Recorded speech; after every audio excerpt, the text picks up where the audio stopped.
गांव के कोने में एक वट वृक्ष था, जिसके नीचे अक्सर बाबा अयोध्यानाथ ध्यान में लीन रहते थे। लोग उन्हें बहुत मानते थे, क्योंकि उनकी कही बातें हमेशा सच साबित होती थीं। गांव का एक गरीब किसान रमेश बाबा के पास रोता हुआ पहुंचा। उसने कहा, बाबा, मैं कितनी भी मेहनत कर लूं, मेरी फसल हमेशा खराब हो जाती है। मेरा परिवार भूखा मर रहा है। क्या मेरी तकदीर में सुख नहीं? बाबा ने गहरी आंखों से उसकी ओर देखा और बोले, बेटा, तुम्हारे इस जन्म का कोई दोष नहीं है, लेकिन तुम पिछले जन्म का कर्ज चुका रहे हो। रमेश चौंक गया। बाबा, ऐसा कैसे हो सकता है? बाबा ने ध्यान लगाया और कहा, पिछले जन्म में तुम एक अमीर व्यापारी थे, लेकिन तुमने एक गरीब किसान को धोखा देकर उसकी जमीन हड़प ली थी। उस किसान का परिवार भूखा मर गया।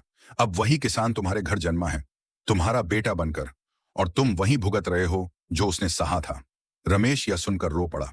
उसने पूछा, तो क्या मैं कभी इस कर्ज से मुक्त नहीं हो सकता?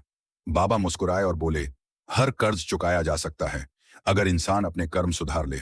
जितना अन्याय तुमने किया था, अब उतना ही दान और सेवा करो। भूखों को खाना खिलाओ, जरूरतमंदों की मदद करो, अपने बेटे को प्यार से पालो। धीरे धीरे तुम्हारा कर्ज उतर जाएगा। रमेश ने बाबा की बात मानी और अपने कर्म सुधारने लगा। कुछ ही वर्षों में उसकी किस्मत बदलने लगी। उसकी फसलें लहलहाने लगीं और उसका परिवार सुखी हो गया।